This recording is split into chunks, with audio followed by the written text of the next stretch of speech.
Hello students, welcome back to my channel. आज का हमारा टॉपिक है physiology of skeletal muscles. Muscles जो होती हैं ये मेनली क्या है, कंट्रीब्यूट करते हैं हमारे होम्योस्टेसिस बॉडी के। कैसे? By producing body movement. सबसे पहले क्या है, हमारी बॉडी की जितनी भी मूवमेंट्स हैं वो हमारी मसल्स के थ्रू होती है। दूसरा क्या है, ये हमारी बॉडी टेम्परेचर को भी मेंटेन करती हैं by producing heat. Okay, next one है हमारा muscular strength reflects primary function of muscles. तो जो हमारी मसल्स की स्ट्रेंथ होती है वो क्या है, हमारे मसल के प्राइमरी फंक्शन को परफॉर्म करती है। इसमें क्या है, हमारी जो केमिकल एनर्जी है वो कन्वर्ट होती है मैकेनिकल एनर्जी में, ताकि वो फोर्स जनरेट कर सके जो कि वर्क को परफॉर्म करने में हेल्प करती है। तो मेनली क्या है, हमारे 3 टाइप्स के मस्कुलर टिश्यूज होते हैं, skeletal muscles, cardiac muscles and smooth muscles. Okay, scientific study of muscles को हम बोलते हैं मायोलॉजी। तो जो हमारी स्केलेटल मसल्स हैं इसमें क्या है, जो प्रोसेसेस होती है वो क्या होता है, हमारी मसल्स की कॉन्ट्रैक्शन एंड रिलैक्सेशन प्रोसेसेस होती हैं, जिसके कि मेन 4 की फंक्शंस हैं। फर्स्ट वन है प्रोड्यूस बॉडी मूवमेंट्स। तो क्या है, जितनी भी हमारी बॉडी की मूवमेंट है, चाहे वो वॉकिंग है, रनिंग है या ग्रैस्पिंग, किसी भी चीज़ों को पकड़ना, तो ये क्या है, with the help of muscles होती है। सेकंड वन है स्टेबलाइजिंग द बॉडी पोजीशन। हमारी बॉडी की जो पोजीशन है उसको मेंटेन करती हैं, स्टेबलाइज करती हैं जो हमारी मसल्स होती हैं। मसल्स क्या करती हैं, जितने भी हमारे जॉइंट्स वगैरह हैं उनको जकड़ के रखती है ताकि हमारी बॉडी पोजीशन जो है वो मेंटेन रह सके। नेक्स्ट वन है storing and moving substance with in the body. तो जो जितनी भी हमारी मसल्स होती हैं ये क्या करती हैं, मटेरियल को स्टोर करके रखती हैं, जैसे कि कैल्शियम हो गया। Storing is accomplished by sustained contraction of ring like bands of smooth muscles called sphincters। Digestion में हमने पढ़ा था स्पिंक्चर्स, जो कि हमारे बॉडी मूवमेंट्स में close and on end of होते हैं। जैसे कि एग्जांपल है हमारे एनल स्पिंक्चर, जिसमें कि हमारा यूरिन जो है वो यूरिनरी ब्लैडर में स्टोर होता है। वो with the help of smooth muscles वहाँ पे स्टोर होता है, क्योंकि वो वहाँ के जो स्पिंक्चर्स हैं उनको क्लोज ऑफ करके रखता है। फिर जब हमने यूरिन को थ्रू वेस्ट को बाहर निकालना होता है तब वो स्पिंक्चर्स क्या है, ओपन हो जाते हैं। ठीक है, नेक्स्ट वन है हमारा जनरेटिंग हीट। तो मसल कॉन्ट्रैक्शन जो है ये हमारी हीट प्रोड्यूस करती है। उस प्रोसेस को हम बोलते हैं thermogenesis. Much heat generated by muscle is used to maintain the body temperature. Heat generate करने की ज़रूरत क्या है, वो हमारे बॉडी टेम्परेचर को मेंटेन करने में हेल्प करती है। ठीक है, नेक्स्ट वन है हमारी प्रॉपर्टीज ऑफ मस्कुलर टिश्यू। तो इसमें सबसे पहला है हमारा इलेक्ट्रिक एक्साइटेबिलिटी। इलेक्ट्रिक एक्साइटेबिलिटी जैसे कि नाम से पता चल रहा है, तो ये प्रॉपर्टी क्या है, इसमें क्या है, हमारे मसल्स जो नर्व सेल्स होती हैं उसकी एबिलिटी होती है कि वो पर्टिकुलर स्टिमुलाई के अगेंस्ट में रिस्पॉन्ड करते हैं बाय प्रोड्यूसिंग इलेक्ट्रिक सिग्नल्स। जैसे कि अगर हम किसी गर्म चीज़ को हाथ लगा देते हैं तो जो हमारी मसल्स हैं वो हमारे ब्रेन को सिग्नल भेजेंगी इलेक्ट्रिक कंपल्स के थ्रू कि हमें अपना हाथ पीछे हटाना है। उस एक्शन को हम बोलते हैं एक्शन पोटेंशियल। नेक्स्ट वन है हमारा कॉन्ट्रैक्टिलिटी। कॉन्ट्रैक्टिलिटी मीन्स ये हमारी मसल्स टिश्यू की एबिलिटी होती है कि वो कॉन्ट्रैक्ट कर सकते हैं forcefully when stimulated by an action potential. Next one है हमारा एक्सटेंसिबिलिटी। एक्सटेंसिबिलिटी क्या होता है, it is ability of muscular tissue to stretch within the limit without being damaged. मतलब कि मस्कुलर जो टिश्यूज़ होते हैं उसकी ये एबिलिटी होती है कि वो इतना स्ट्रेच कर सके ताकि वो बिना डैमेज हुए अपनी लेंथ को बढ़ा सकते हैं। नेक्स्ट वन है इलास्टिसिटी। ये क्या है, हमारे जो मस्कुलर टिश्यूज़ हैं उसकी एबिलिटी होती है कि वो अपनी ओरिजिनल पोजीशन में और ओरिजिनल लेंथ में आ सके आफ्टर कॉन्ट्रैक्शन एंड एक्सटेंशन। ठीक है, नेक्स्ट वन है हमारा हिस्टोलॉजी। हिस्टोलॉजी क्या होता है, इसमें हम मेनली क्या है, हमारे जो मस्कुलर टिश्यूज़ है, मस्कुलर सेल हैं उसकी स्टडी करेंगे अंडर माइक्रोस्कोप। ये रफली डायग्राम दी हुई है। दूसरी स्ट्रक्चर यहाँ पे दी हुई है, इसको आप देखना। तो ये क्या है हमारी सबसे पहला क्या है, हमारे बोन है, बोन जो है वो टेंडन्स से अटैच्ड होके मसल्स के साथ अटैच हुई है। टेंडन्स क्या होता है, जो कि हमारी मसल्स को बोन के साथ जोड़ते हैं। ठीक है, तो फर्स्ट वन है हमारा टेंडन, ये हमारी बोन है, ये टेंडन है जो कि हमारे मसल्स को जोड़ रहा है। ठीक है, तो इसमें क्या है, ग्रुप ऑफ मायोफाइब्रिल्स फॉर्म्स, बहुत सारे मायोफाइब्रिल्स जो होते हैं वो हमारे मसल सेल्स बनाते हैं। और जो मसल सेल्स की लेयर है, it is covered is muscular fibre, उसको हम एंडोमाइसिन बोलते हैं। Group of muscle sales forms vesicles, जब बहुत सारे मसल सेल्स होते हैं वो आपस में ग्रुप्स में जुड़ के बनाते हैं हमारे वेसिकल्स, और जो वेसिकल्स को जो लेयर कवर करके रखते हैं उसको हम पैरामाइसिन बोलते हैं। थर्ड वन है हमारा ग्रुप ऑफ वेसिकल्स फॉर्म्स, जो बहुत सारे वेसिकल्स जुड़ के आपस में स्केलेटल मसल बनाते हैं और उसकी लेयर होती है एपिमाइसिन लेयर। तो यहाँ पे जैसे आप इस स्ट्रक्चर में देखोगे तो सबसे पहले क्या है हमारा group of vesicles forms. Skeletal muscle कहाँ से बनती है, जब बहुत सारे वेसिकल्स जो है आपस में जुड़ के बनाते हैं हमारे स्केलेटल मसल्स। तो यहाँ पे वेसिकल्स कौन सा है, ये दिया हुआ है। ठीक है, जब बहुत सारे वेसिकल्स जुड़ेंगे आपस में तो वो क्या बनाएंगे, हमारे स्केलेटल मसल्स बनाएंगे। और इसकी जो कवरिंग होती है उसको हम एपिमाइसिन बोलते हैं।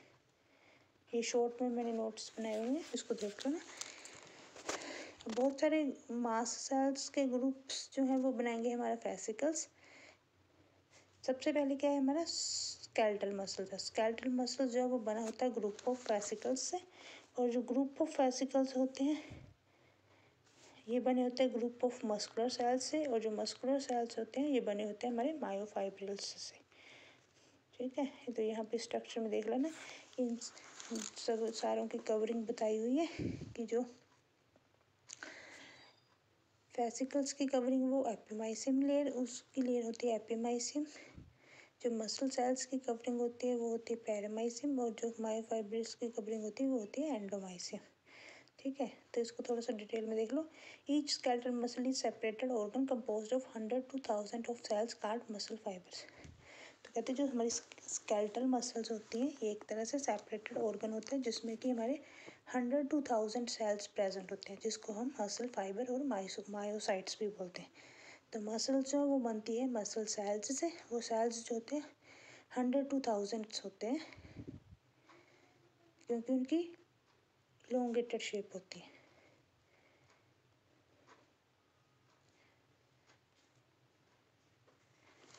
नेक्स्ट वन है हमारा skeletal muscle cells are elongated and tubular. जो जितने भी स्केलेटल मसल्स होते हैं ये लंबे होते हैं और ट्यूबुलर फॉर्म में होते हैं। कब, क्योंकि उसमें बहुत सारे सेल्स हैं, जैसे हमने पीछे पढ़ा 100 to 1000 होते हैं, तो उनमें क्या है सभी में मल्टीपल न्यूक्लियर प्रेजेंट होता है। ये न्यूक्लियर जो होता है वो पेरिफेरल पे प्रेजेंट होता है सेल के।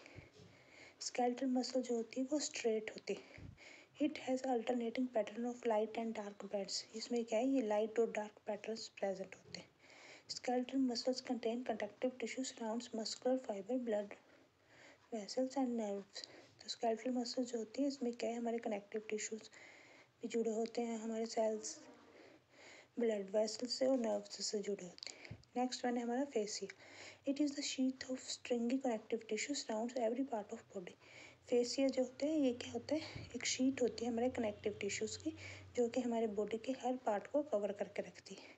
इसका मेन काम क्या है, ये हमारी मसल्स को, टेंडन्स को, ligaments, tissues, organ, nerve system, joints और बोन जॉइंट सभी को क्या है सपोर्ट प्रोवाइड करता है।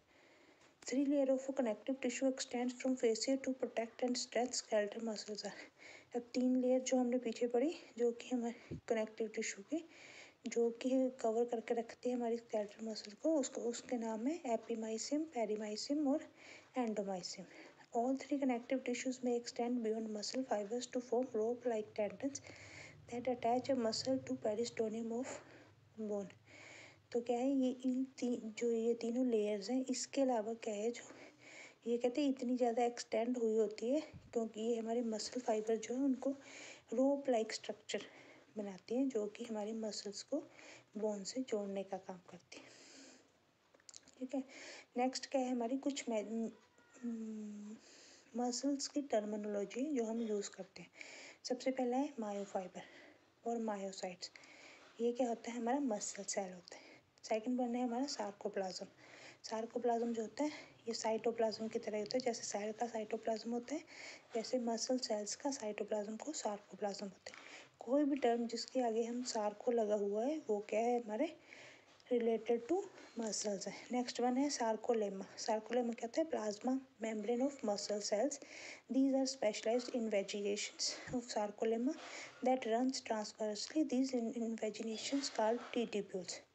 नेक्स्ट वन है सार्कोप्लाज्मिक रेटिकुलम। ये क्या है, एंडोप्लाज्मिक रेटिकुलम की तरह ही वर्क करता है मसल सेल्स के। इसमें क्या है, कैल्शियम जो है हमारा स्टोर करके पड़ा होता है जो कि एसेंशियल होता है हमारी कॉन्ट्रैक्शंस के लिए। नेक्स्ट है sarcosome. This is a mitochondria of muscle cells. Sarcomere क्या हुआ, contractile and functional unit of muscle is called as sarcomere. Cytosol क्या होता है, it is the cytoplasm of muscle cells. Next one है हमारा स्ट्रक्चर। आगे structure जैसे कि हमने यहाँ पे पीछे आपको दिखाई दी। इसमें क्या है, सबसे पहले कहते हैं जो स्केलेटल मसल होती है ये एक तरह से बंडल विद इन बंडल होता है। मतलब ग्रुप्स ऑफ, जैसे लकड़ियों का गट्ठा होता है वैसे ही बंडल्स होते हैं जो एक दूसरे के अंदर बंडल अरेंज किए होते हैं। Muscles made up of smaller bundles known as vesicles. Muscles जो वो स्मॉलर बंडल्स की बनी होती है उसको हम वेसिकल्स बोलते हैं। Vesicles are bundles of individual muscle cells. सबसे पहले क्या है, जो हमारा जो मेन हमारी मसल्स जो होती है ये कवर होती है विद एपिमाइसिन से। उसके बाद क्या है, मसल जो हमारी स्मॉलर बंडल से बनी होती है उसको हम वेसिकल्स बोलते हैं।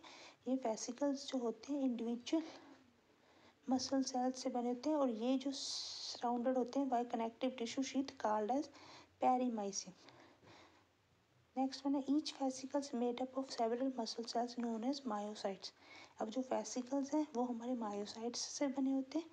ईच मस्कुलर सेल जो होता है वो जो कनेक्टिव टिश्यू की शीट से कवर होता है उसको हम एंडोमाइसियम बोलते हैं। ठीक है, तो इसमें कंफ्यूज नहीं होना है। यहाँ पे हमने जो शॉर्ट नोट में यहाँ दिखाया था वही ये बताया हुआ है। ये सबसे पहले क्या है, हमारे पास बोन है। बोन जो है हमारी टेंडन्स के साथ अटैच होकर हमारे मसल्स से बनी हुई है। तो जो मसल्स हैं हमारी वो सबसे पहले बनती है हमारे ग्रुप ऑफ वेसिकल्स से। जो वेसिकल्स है वो हमारे ग्रुप ऑफ मायोफाइब्रिल से बनते हैं और इन सब की कवरिंग अलग अलग होती है। This sheath is important fat muscles contraction because it is electrically insulated the individual muscle cells from each other।